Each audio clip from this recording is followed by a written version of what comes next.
When U.S. ground forces entered Vietnam in the mid-1960s, they stepped into a conflict that was already deeply shaped by an environment many Americans had never encountered. Thick jungle, saturated soil, flooded paddies, and dense undergrowth created a backdrop that influenced nearly every movement, every patrol, and every engagement. But beyond the terrain itself, the war introduced American soldiers to a set of hazards that were not simply natural or man-made, but a fusion of both traps, deliberately engineered by Viet Cong and North Vietnamese forces to mimic the hidden dangers of the jungle. These devices did more than injure the unwary. They exploited the psychology of troops who were already adapting to a landscape where every insect bite, every rustle in the underbrush, and every shadowed pool of water carried potential threat.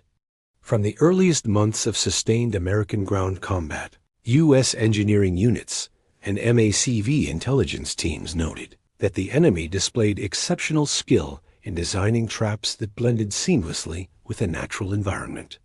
Many of these devices were constructed from locally sourced materials: bamboo, rattan, vines, saplings, hardened wood, and naturally occurring toxins. In formal reports submitted by the U.S. Army Corps of Engineers, these traps were described with language emphasizing their environmental integration and naturalistic camouflage. For soldiers in the field, however, such phrases underscored a grim reality. The enemy had turned the jungle itself into a weapon. This first part of the script examines the foundational concept behind these wildlife-style traps, the way they mimic the behavior of animals, the hazards of jungle terrain, or the hidden dangers of natural decay. Though rooted in centuries of regional warfare traditions, their effectiveness in Vietnam was heightened by the unique environmental conditions of Southeast Asia and the tactical realities faced by U.S. patrols moving through remote and densely vegetated terrain. The most iconic of these devices, and the one most frequently documented in U.S. engineering intelligence bulletins, was the punji pit. At first glance, the punji pit resembled a natural animal trap or predator burrow, an innocuous depression masked with brush, leaves, or thin, woven reeds. Yet beneath the surface lay sharpened bamboo stakes, arranged at angles designed not to kill instantly, but to disable, injure, and burden a unit with medical evacuation requirements. The stakes themselves were carved from young bamboo, a material abundant in Vietnam's forests and capable of being hardened to a near-metallic point through drying or heating. The ingenuity of the trap, however, lay not only in its construction, but in its concealment. Patrols advancing through elephant grass fields or moving along seemingly stable ground often found that the floor beneath them gave way, dropping soldiers into pits that looked uncannily like natural erosion features or animal dens. But the punji pit evolved rapidly during the war. Early versions used dry stakes designed for penetration trauma. Later variations incorporated rotting bamboo, excrement, and natural toxins to provoke infection. These modifications did not arise from improvisation alone. They were documented strategy. Captured VC manuals and engineering analyses recovered from abandoned camps described the deliberate use of environmental bacteria to maximize the likelihood of infection, a tactic the U.S. military acknowledged in multiple medical summaries. Surgeons serving in field hospitals noted that wounds from bamboo stakes often became infected more quickly than comparable injuries caused by shrapnel or bullets. This was partly due to the porous structure of bamboo, which harbored microorganisms, and partly due to the intentional contamination applied by the trap makers. To U.S. commanders, the punji pit represented an intersection of environmental hazard and tactical intent. While the enemy's small arms fire and booby traps created immediate threats, a single punji pit injury could immobilize a soldier, trigger a complex casualty evacuation, and disrupt the tempo of operations for hours. Engineering Corps' assessments submitted to higher headquarters repeatedly emphasized that these traps were designed less to kill outright than to force U.S. units into time-consuming rescue operations, exactly the sort of delay that favored guerrilla tactics. Yet the punji pit was only one example of how the enemy blended human engineering with environmental mimicry. A second category of traps, documented in the official record, consisted of devices that emulated the dangers posed by falling branches, uprooted trees, or collapsing vegetation. In a natural jungle environment, deadfall was a constant hazard. Rotting trunks could fall without warning. Waterlogged branches snapped unpredictably under their own weight. Viet Cong and NVA forces took advantage of this natural baseline by constructing spiked log traps, suspended from vines or balanced on narrow supports, that could swing or fall with lethal force when triggered. These log traps appeared in numerous after-action reports from Panzer, U.S. units patrolling in the First Corps and the Central Highlands. Soldiers moving along narrow footpaths occasionally brushed against tripwires or vine triggers that released heavy, spike-studded logs designed to mimic the sudden downward motion of a falling tree. In some cases, the traps were disguised so convincingly that units initially assumed the resulting injuries were caused by natural deadfall, until further investigation revealed the presence of carved spikes, notched supports, or vine release mechanisms. The engineering behind these traps demonstrated a high level of craftsmanship. Logs were selected not just for weight, but for camouflaging potential. Dead wood was often chosen because it matched the color and texture of the surrounding vegetation. The spikes, usually bamboo or sharpened hardwood, were driven into the log at angles that maximized penetration. Suspended variations were coordinated with the natural canopy environment so that the trap blended seamlessly into the vertical clutter of branches and vines.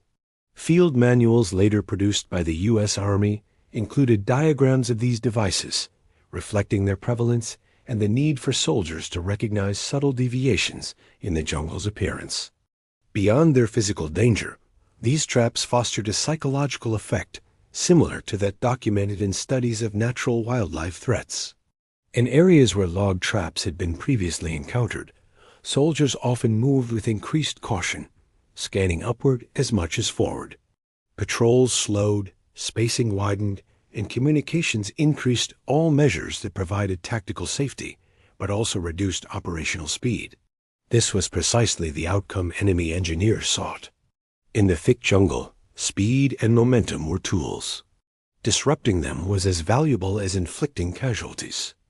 A third category of wildlife-style traps involved the intentional use of water and mud, two elements that defined much of Vietnam's terrain. Natural hazards such as sinkholes, flooded depressions, and animal wallows already threatened to twist ankles, trap boots, or immobilize soldiers. The enemy magnified these risks by constructing water-filled pits and mud traps disguised to appear as ordinary puddles or irrigation channels. These designs mirrored the natural dangers posed by water buffalo wallows or riverbank collapse zones, but with the addition of stakes, concealed holes, or sharp debris anchored beneath the surface. Engineering Corps reports from 1966 and 1967 describe multiple incidents in which U.S. soldiers stepped into what appeared to be shallow pools, only to discover pits several feet deep, lined with sharpened stakes angled inward to trap the leg of anyone who fell into them. These injuries often required immediate evacuation, and the retrieval process was complicated by the suction of wet mud and the narrowness of the pits. Extracting a trapped soldier sometimes required multiple men pulling simultaneously, all while remaining exposed to enemy fire. In several documented cases, attempts to rescue a trapped soldier drew sniper fire from concealed positions nearby. These water-based traps took advantage of the natural visual uniformity of flooded terrain. In many regions of Vietnam, muddy water concealed everything beneath the surface. Soldiers already wary of leeches, snakes, and bacteria-laden water found themselves confronting an additional layer of uncertainty. Every step could conceal a trap intentionally built to resemble the landscape's unpredictable hazards. Another wildlife-style trap that appeared in U.S. intelligence summaries involved the use of swinging or spring-loaded mechanisms designed to emulate the charge of a wild boar. Boar encounters were not uncommon in Vietnam's forests, and soldiers occasionally recorded incidents in which startled animals rushed through positions at night. Capitalizing on this natural fear, Viet Cong engineers built traps consisting of weighted bamboo frames equipped with spikes, triggered to swing horizontally across narrow paths. These devices struck with a force comparable to that of a large animal, and the suddenness of the attack, combined with the dense vegetation, often prevented soldiers from reacting in time. Reports from Marine Corps units operating near the DMZ describe several such ambush traps concealed along trails used for patrol movement or logistics transport. The trajectory of the swinging apparatus was calibrated using vines, tensioned bamboo poles, or counterweights, ensuring the device traveled at torso level. Injuries caused by these traps tended to be severe, often involving deep punctures, broken ribs, or internal bleeding.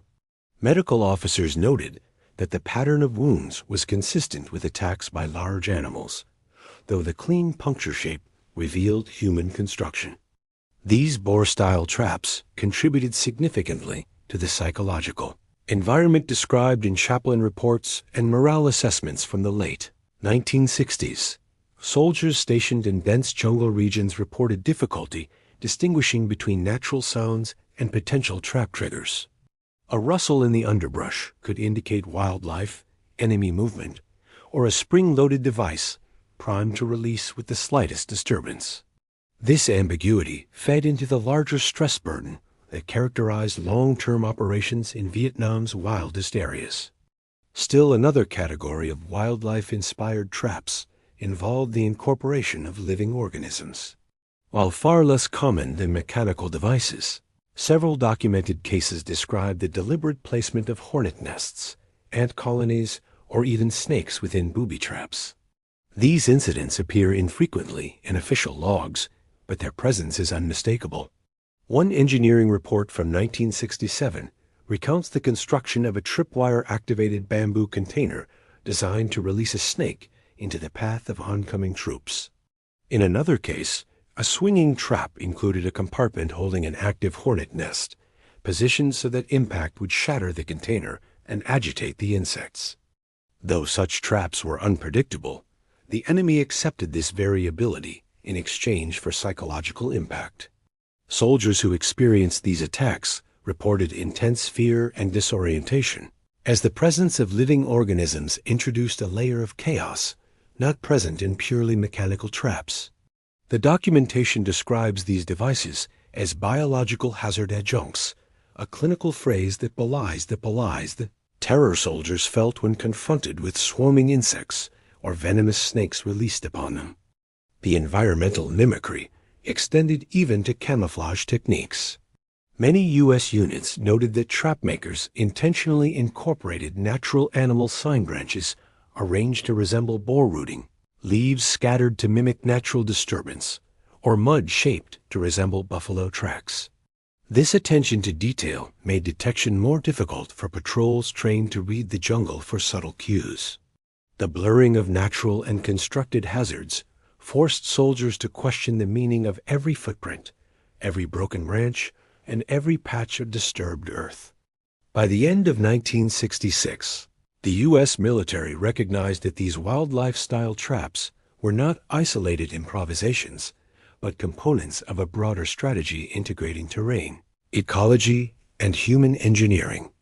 In internal briefings, preventive medicine officers, engineering specialists, and intelligence analysts jointly presented findings showing that such traps produced a consistent pattern of injuries that strained medical evacuation resources and disrupted operations across multiple commands. The jungle was no longer just the setting for the war. It had been turned into a weapon system, one that mimicked nature so precisely that even experienced soldiers struggled to differentiate between environmental hazards and deliberate enemy design. As American forces expanded their operations across Vietnam in 1966 and 1967, The presence of wildlife-style traps became so widespread that they began appearing not merely as isolated entries in after-action reports, but as structured categories within engineering intelligence summaries. The U.S. Army Corps of Engineers, tasked with understanding and countering enemy construction methods, compiled increasingly detailed diagrams of these traps, noting the precision with which they were crafted and the striking resemblance many bore to natural hazards already characteristic of the region. The enemy's ingenuity lay in exploiting soldiers' expectations. Where a patrol might anticipate a loose branch or an unstable slope, they instead found a trap purposefully built to behave like a natural accident, but calibrated to produce maximum damage.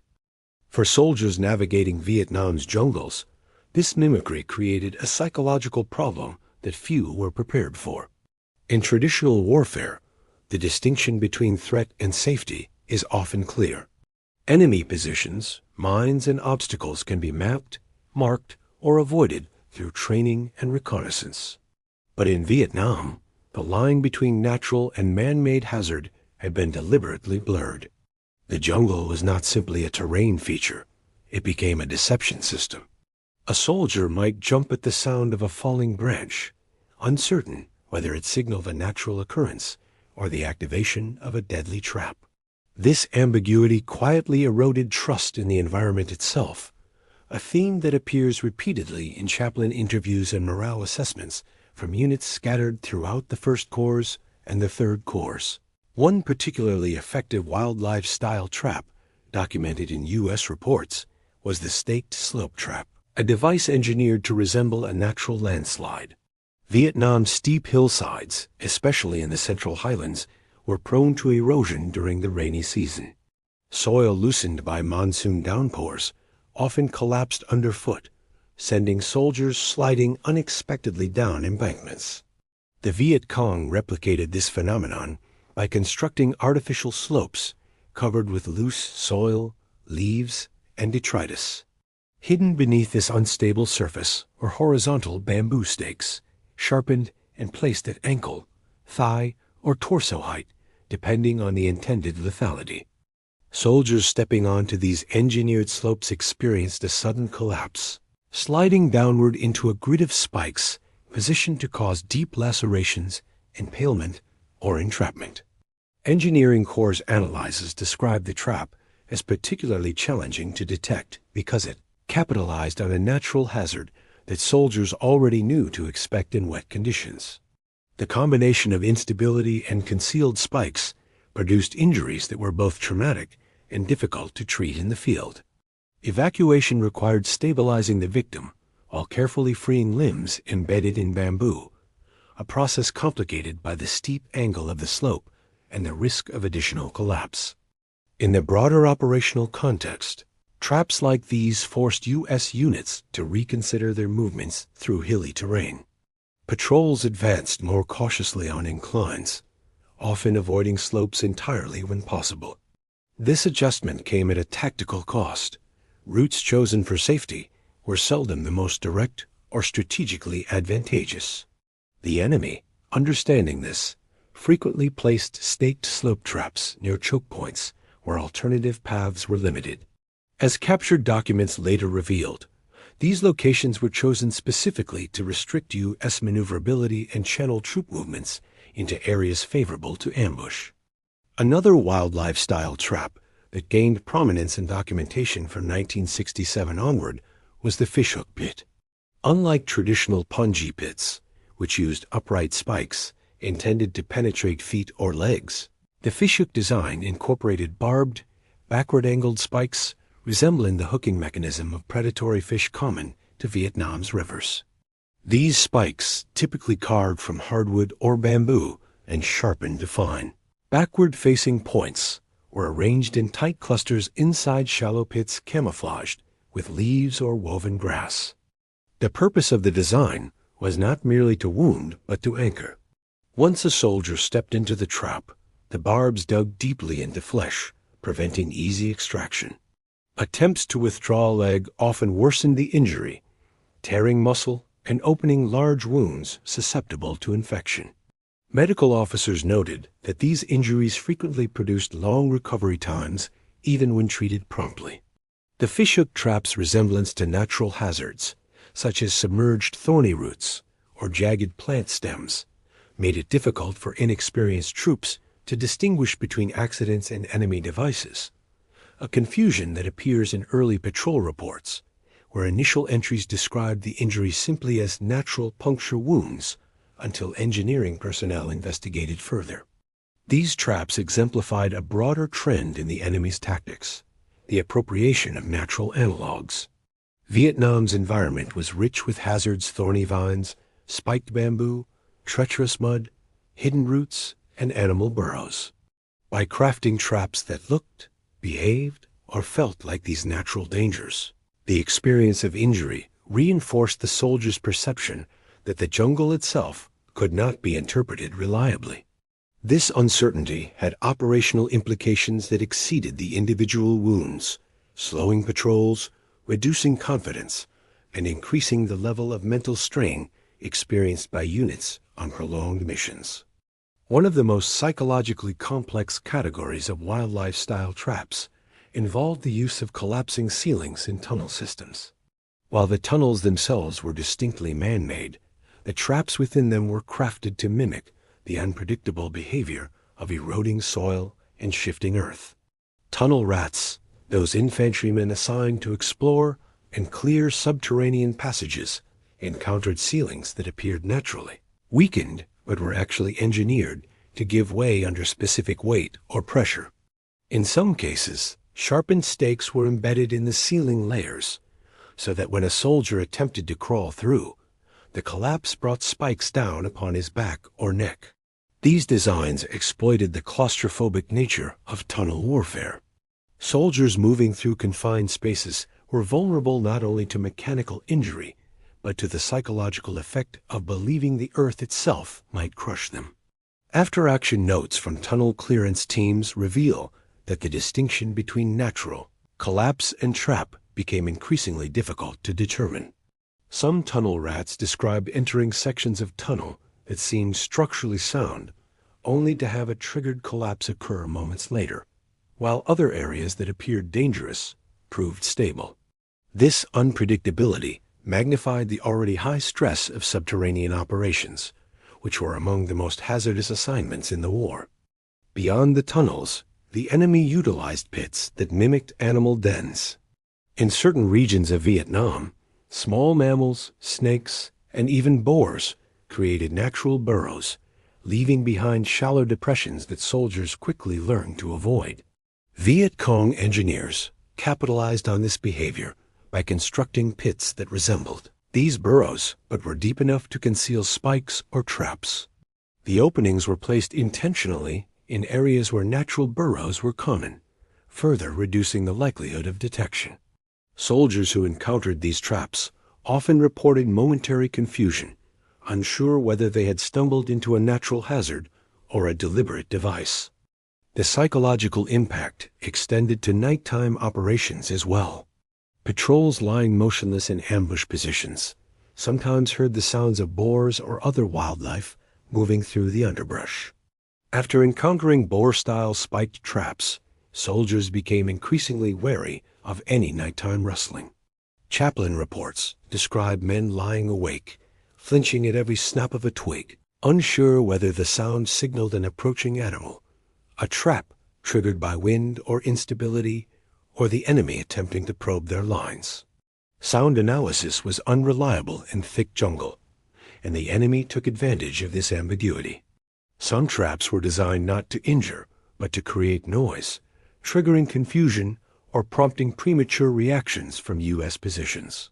In addition to mechanical traps that resembled animal behavior, the enemy used vegetation itself as a weapon.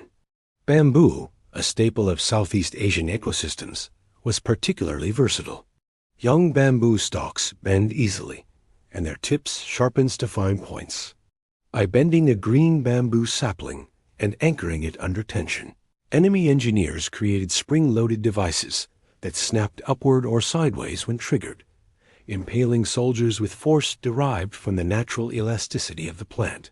U.S. reports referred to these as spring spear traps, though their appearance was similar to naturally broken branches that might fall or recoil when disturbed. The traps blended seamlessly into the jungle's visual complexity. Soldiers moving through dense vegetation had difficulty noticing minor deviations in plant alignment, especially in low light or while under the stress of tactical movement. In areas where bamboo was abundant, distinguishing between natural bending and constructed tension required careful observation and impractical expectation during ambush patrols, rapid advances, or extraction operations under fire. As a result, spring spear traps frequently went undetected until activated. Another vegetation-based trap involved bamboo whips. These were lengths of bamboo split partially down their center, creating flexible, jagged edges. When anchored in bent positions, they served as laceration devices, snapping out to slice exposed skin. Medical officers noted that injuries from these traps resembled cuts caused by natural bamboo edges, though the deeper, more precise nature of the wounds hinted at deliberate construction. Infection remained a persistent concern due to the presence of plant sap, soil, and microorganisms on the bamboo surface. By late 1967, the U.S. Army's preventive medicine units began collaborating with engineering specialists to assess the medical implications of these traps. The resulting reports, circulated among field hospitals and battalion aid stations, emphasized that even minor wounds created by bamboo devices carried elevated risk of infection compared to similar injuries sustained in temperate climates. The tropical environment, hot, humid, and dense with microbial life, accelerated the spread of infection through open wounds, particularly when those wounds were contaminated with soil or plant matter. These environmental conditions shaped the operational response. Units were instructed to conduct frequent foot inspections, clean cuts immediately, and carry antiseptic supplies even on short patrols. Command guidance recommended minimizing skin exposure, but the heat made complete coverage difficult to sustain for long periods. As a result, wildlife-style traps remained effective throughout the war, not only because of their construction, but because the conditions magnified their impact. Even traps that did not rely on direct physical injury could influence the course of operations. For example, certain pits were designed merely to trap a soldier's foot or leg in a narrow hole, mimicking natural sinkholes or mud traps. While not inherently lethal, these devices immobilized the victim and forced the unit to halt while extraction was attempted. In some cases, the noise and disturbance attracted enemy fire. Reports from units operating near the Cambodian border describe repeated instances where attempts to rescue a trapped soldier triggered contact, sometimes leading to engagements that lasted for hours. The engineering notes accompanying these reports emphasized that such traps were placed strategically along likely approach routes to draw U.S. forces into unfavorable terrain. The cumulative effect of wildlife-style traps across Vietnam shaped U.S. tactical doctrine in several ways. First, patrol spacing increased, reducing the number of soldiers affected by a single trap, but complicating communication in thick vegetation. Second, movement slowed significantly, particularly in areas known for high trap density. Third, units began dedicating personnel specifically to route clearance, though the variety and subtlety of traps often defeated even trained eyes. These adjustments did not eliminate risk. They merely mitigated it. In a broader sense, the traps reveal much about the nature of asymmetric warfare in Vietnam. The enemy understood that U.S. forces possessed superior firepower, mobility, and logistical capacity. To offset these advantages, they turned the environment into a force multiplier. Wildlife-style traps required minimal resources, blended naturally into the terrain, and imposed disproportionate psychological and operational costs on U.S. units. A trap that took minutes to build might halt a patrol for an hour or more. A single injury could require helicopter evacuation, diverting air assets and exposing rescue teams to enemy fire. By the end of 1967, the U.S. military recognized that these traps were not simply obstacles, but integral components of a strategy that sought to exhaust, delay, and disorient American forces. Understanding them demanded not only engineering analysis, but insight into the enemy's broader tactical philosophy, one rooted in making the jungle itself an ally. As 1968 began, American forces operating across Vietnam had already developed a working familiarity with the standard array of enemy traps, punji pits, swinging logs, spring-loaded bamboo spears, and concealed pits disguised as animal burrows. These devices had become so common that field manuals were updated mid-war to include entire sections devoted to recognizing their signatures. Yet despite these educational efforts, the traps maintained a degree of effectiveness that surprised even seasoned commanders. The issue was not merely that the traps inflicted injuries, but that they targeted a deeper vulnerability: the soldier's relationship with the environment. Vietnam's jungle was already dense, humid, and filled with natural hazards. Wildlife-style traps magnified the psychological weight of these conditions. Every step carried the possibility of injury. Every rustle, every shifting shadow, every patch of disturbed soil carried dual meanings: natural or man-made, harmless or lethal. The ambiguity gnawed its soldiers in ways that accumulated slowly but relentlessly across weeks and months in the field. Chaplain reports from 1968 and 1969 consistently described soldiers referring to the jungle as alive, watching, or set against them, a framing that reflected how deeply the enemy had succeeded in weaponizing the terrain. One of the most influential factors in this psychological shift was the unpredictability of trap outcomes. Unlike a firefight, where threat direction was generally known and response could be coordinated, wildlife-style traps introduced sudden, silent, and often solitary moments of crisis. A soldier walking point could trigger a device without warning, leaving the rest of the squad momentarily disoriented and unsure of the cause. The injured man might scream or collapse, but the trap itself remained unseen for several critical moments. Was it an animal attack? A booby trap? An ambush signal? The enemy relied on this confusion.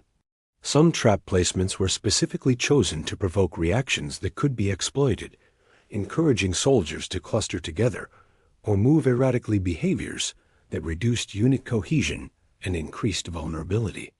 Medical personnel noted a distinct pattern in the aftermath of trap injuries. Soldiers treated for wounds from bamboo spikes, spring traps, or concealed pits often exhibited acute anxiety, not just from the pain, but from the suddenness of the event. The delayed realization that the injury resulted from a man-made device rather than a natural cause intensified their sense of vulnerability. For many, this inability to distinguish between the living jungle and the engineered threat became more debilitating than the wound itself. A 1968 mental health summary from the 1st Infantry Division explicitly states that uncertainty regarding environmental hazards contributes significantly to heightened startle response and sustained hypervigilance. This hypervigilance manifested in countless small behaviors observed by officers and documented in field reports. Soldiers scanned the ground obsessively, walking in measured, tentative steps.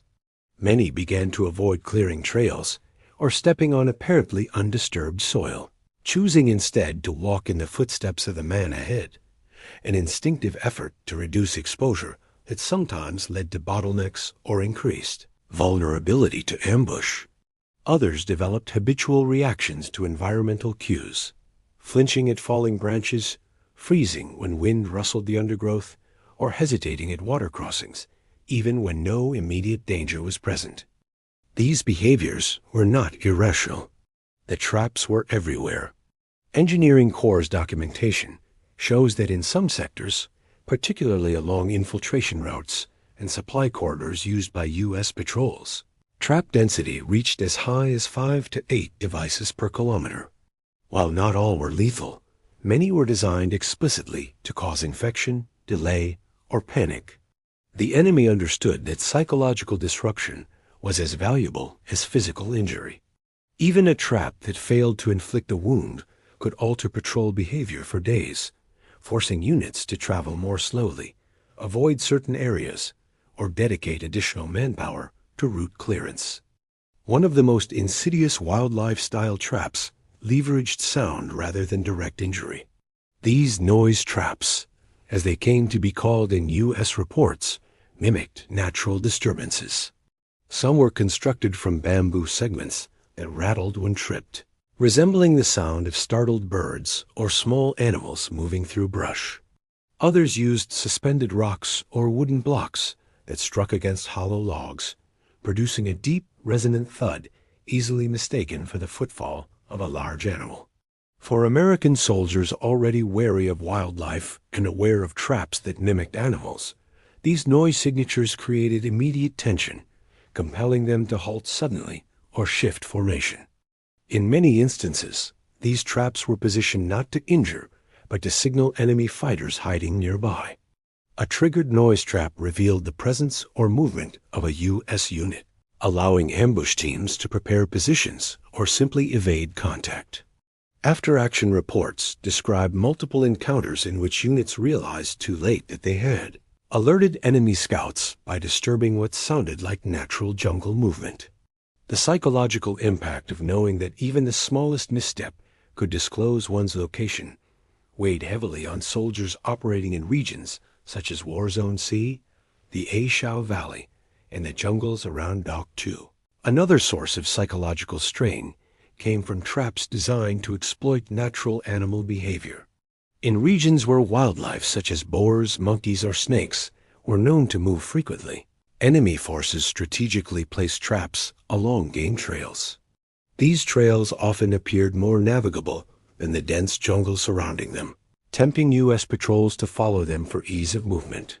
But these trails were also predictable, narrow, and often funnel-shaped, ideal places for traps that mimicked the hazards already associated with wildlife movement, such as sudden charges or hidden dens. Soldiers advancing along these paths were often conflicted. On one hand, the trails offered respite from hacking through thick vegetation.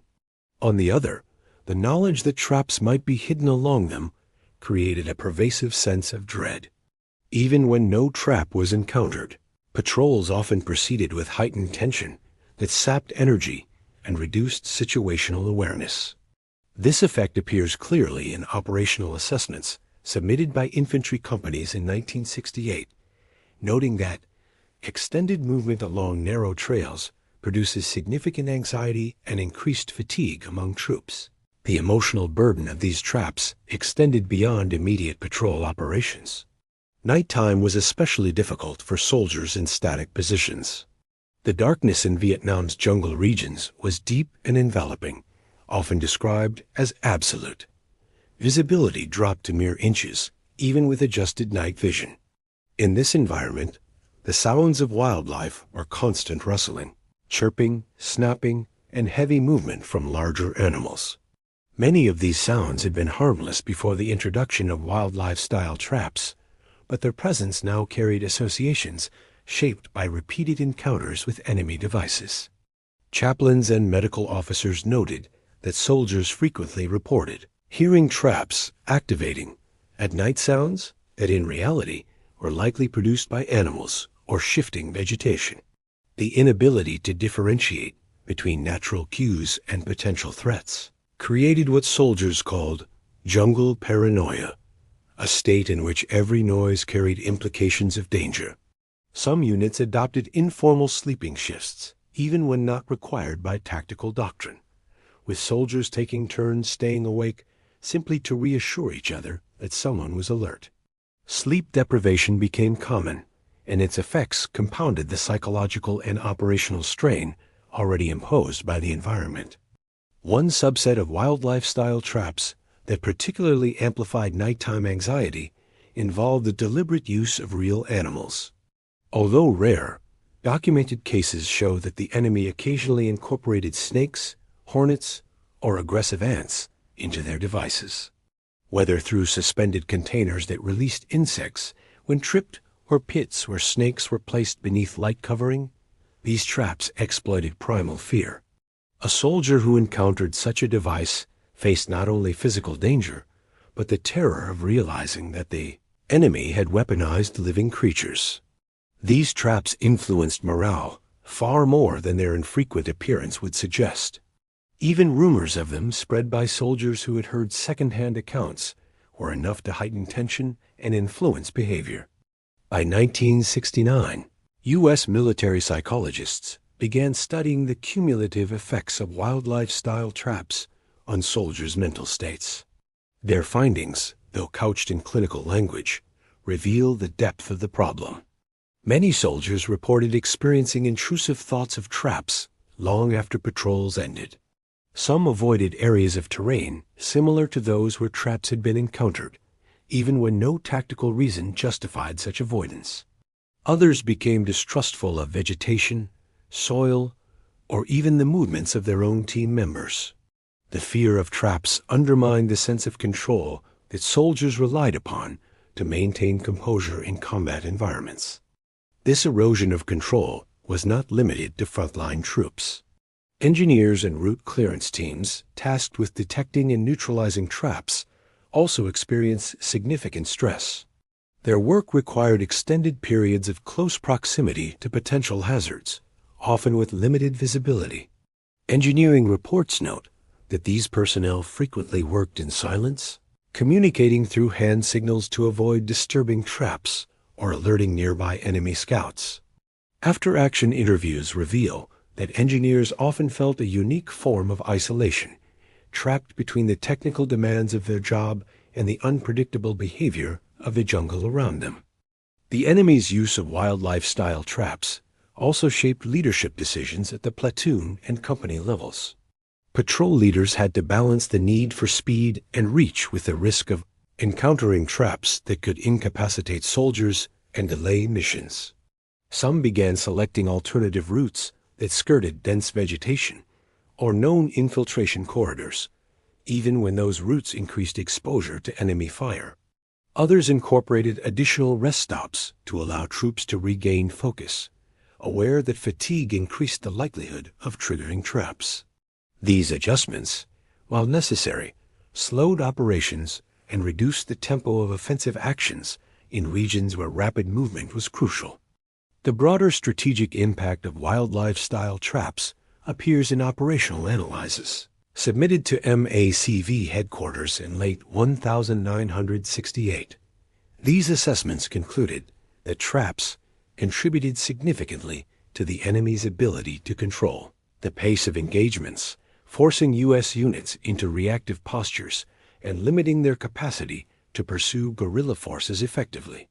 While the traps themselves seldom produced mass casualties, they created a pervasive atmosphere of uncertainty that shaped everything from patrol planning to daily movement within fire bases. Even within established defensive positions, the presence of traps influenced soldier behavior. Fire bases located near jungle margins frequently encountered wildlife drawn to leftover food or disturbed soil, blurring the line between natural and engineered threats. Some soldiers reported stepping cautiously even within the wire, wary of pits or traps positioned by infiltrators under cover of darkness. Although such incidents were rare, their psychological impact was disproportionate. The idea that danger could exist inside the perimeter eroded the sense of security vital to sustaining morale during extended operations. Ultimately, the psychological battlefield created by wildlife-style traps proved to be one of the most enduring legacies of the Vietnam War. Traps shaped not only physical movement, but cognitive processing. Soldiers learned to interpret the jungle, not as a backdrop, but as an adversary in its own right, one capable of concealing, mimicking, and cooperating with the human enemy. This perception influenced veterans long after their service. Interviews conducted in the years after the war reveal that many continued to experience heightened reactions to environmental cues such as rustling leaves, snapping branches, or the sensation of uneven ground beneath their feet. For the enemy, this psychological impact was a strategic success. Wildlife-style traps demonstrated how simple materials, when combined with knowledge of local terrain and an understanding of human perception, could exert influence far beyond their physical footprint. In the logic of asymmetric warfare, where resourcefulness and adaptability often matter more than firepower, these traps stand as a testament to the effectiveness of tactics that exploit the environment's inherent unpredictability. As American forces continued operations into 1969 and 1970, these traps remained a constant presence, shaping both tactical decisions and the emotional landscape of the men who encountered them. Their influence endured even as other aspects of the war shifted, revealing that the battle for psychological dominance was as important as the physical contest waged across the jungles, mountains, and rice paddies of Vietnam. By the final years of major American involvement, in Vietnam 1970 through 1972, the U.S. military had accumulated an extensive archive of intelligence reports, engineering analyses, and medical documentation detailing every known trap type used by Viet Cong and North Vietnamese forces. What began in 1965 as sparse references to booby traps disguised as natural hazards had expanded into systematic cataloging, diagrams, field sketches, photographs, and in some cases even captured training materials.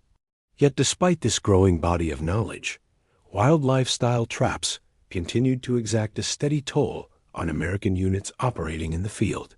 The issue was not a lack of understanding. It was the reality that these traps drew their strength from the jungle itself, an environment U.S. forces were never fully able to control. As U.S. operations shifted increasingly toward Vietnamization, many American units found themselves covering larger areas with fewer personnel. This reduction in manpower exacerbated the challenges posed by wildlife-style traps. Patrols that once moved with robust point teams and dedicated engineers now operated with thinner lines, sometimes without specialized route clearance support. Smaller advisory groups, especially those embedded with the RVN forces in remote regions, faced even greater exposure. These teams frequently reported encountering traps along village paths, riverbanks, and jungle trails, often with limited resources to counter them effectively. In these later years, U.S. countermeasures against traps relied on three main strategies: engineering adaptation, tactical modification, and medical preparation.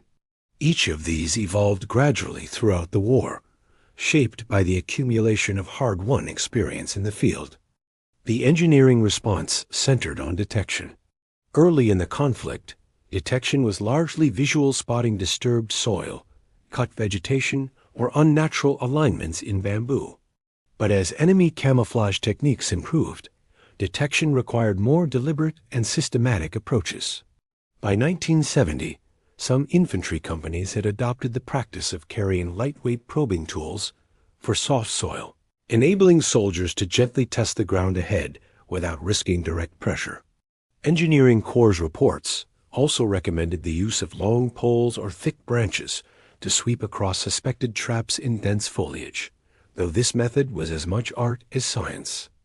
In certain regions, particularly along known infiltration routes, bulldozers or roam plows were used to clear vegetation entirely. These powerful machines uprooted trees, leveled undergrowth, and destroyed traps by brute force. But their use was limited by terrain and the tactical risks of revealing movement. In steep mountains, narrow valleys, or swampy wetlands, the machines could not operate effectively.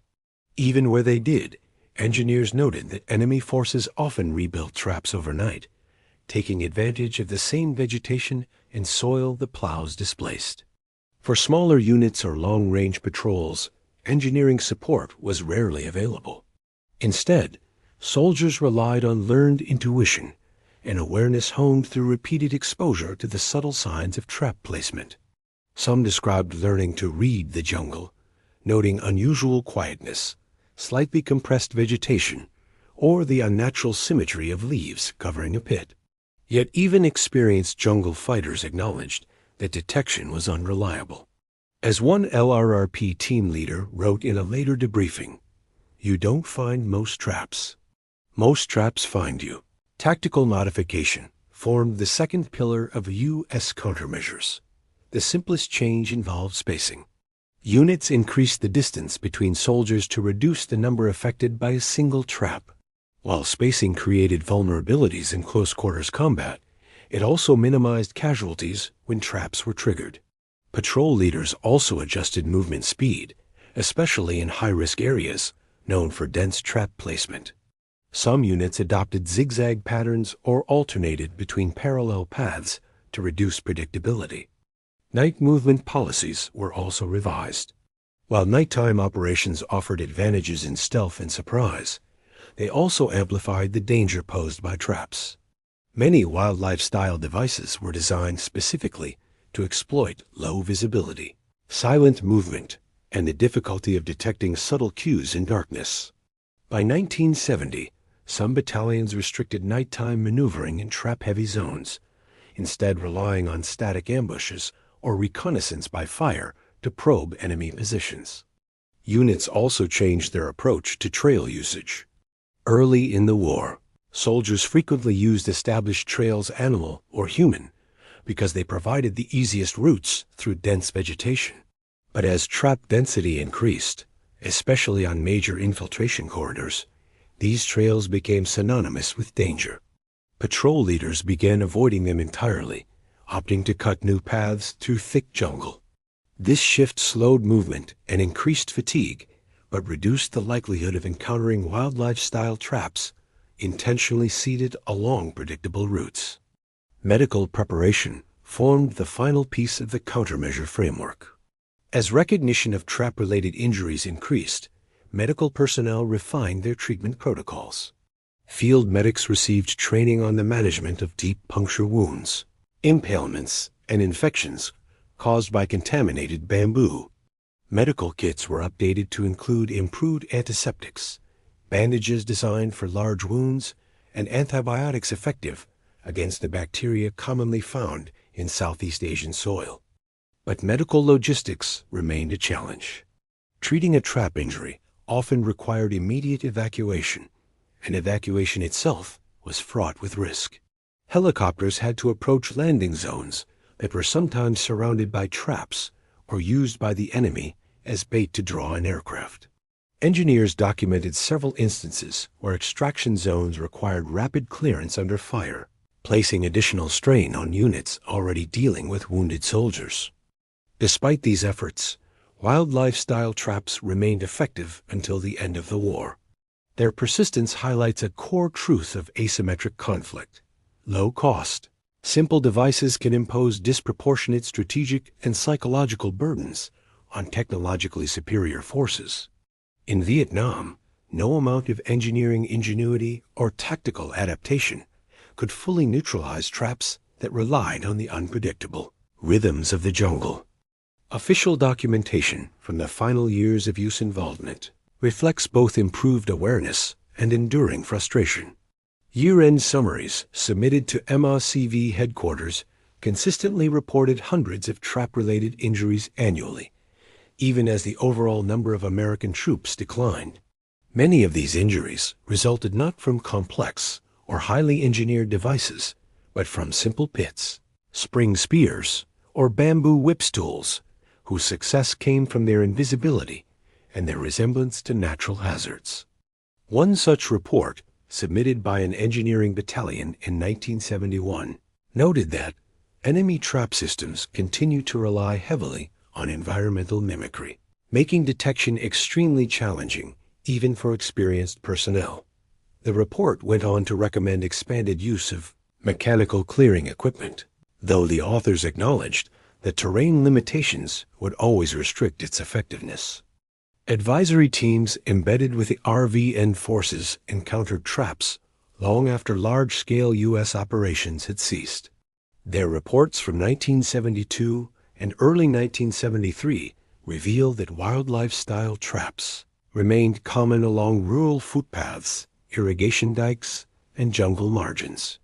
Some traps appeared hastily constructed, reflecting the reduced resources of enemy forces in the final phase of the conflict. Others, however, were sophisticated enough to injure experienced soldiers, even in areas previously cleared. For the American personnel who remained, the psychological burden persisted.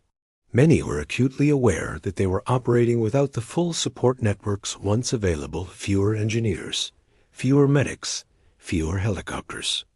This scarcity heightened the sense of vulnerability associated with trap encounters. Advisory reports described soldiers proceeding with extreme caution, often spending extended periods clearing short distances or avoiding certain areas entirely. These slow, methodical movements reflected a deep respect for the trap's capabilities and an acknowledgement of the environment's unchanged hostility. When the final American combat units withdrew, the threat of traps remained, not only in Vietnam, but in the memories of those who served there. Veterans' accounts collected in the decades following the war reveal that wildlife-style traps left lasting impressions. Many spoke of the sudden, jarring violence of triggering a spring-loaded device or falling into a concealed pit. Others recalled the constant tension of scanning the ground, the trees, and the vegetation without relief. For some, the fear persisted long after they left the jungle, manifesting as unease around forests, underbrush, or even simple garden tools like bamboo stakes. Mental health professionals working with Vietnam veterans noted that trap encounters contributed to long-term anxiety and hypervigilance, often overlapping with symptoms of combat-related stress. The trap's unpredictability, their silent, ambush-like nature mirrored the unpredictability of guerrilla warfare itself. The psychological residue of these encounters proved durable, shaping how veterans perceived their environments long after returning home. Historians analyzing the Vietnam War have increasingly recognized the significance of wildlife-style traps in understanding the conflict's asymmetrical dynamics. These devices challenged American assumptions about warfare, forcing adaptation in tactics, training, and mindset. They demonstrated that the enemy could weaponize the environment in ways that negated technological superiority and imposed costs disproportionate to their simplicity. The documentation produced by U.S. forces throughout the war now serves as a valuable historical record. Engineering diagrams illustrate the mechanics of traps. Medical reports describe their effects on the human body. Morale assessments detail their impact on psychological resilience. Together, these sources provide a comprehensive portrait of how wildlife-style traps shaped the American experience in Vietnam. In the broader narrative of the war, these traps represent more than mere obstacles. They symbolize the struggle to understand and navigate an environment that was as hostile and unpredictable as the human enemy. They embody the ingenuity of a force that used the terrain as a strategic ally, and they reflect the lived reality of soldiers who found themselves confronting threats that were at once ancient and modern, natural and engineered. As the war drew to a close and the last American personnel departed, the jungle remained alive, complex, and filled with the same hazards it had always contained. But the legacy of wildlife-style traps endured in the memories of those who encountered them and in the thousands of pages of official documentation that preserved their impact. These traps, deceptively simple yet strategically profound, stand as a reminder that in Vietnam, the environment itself became a battlefield, one that challenged human presence at every step and left an imprint as enduring as the war itself.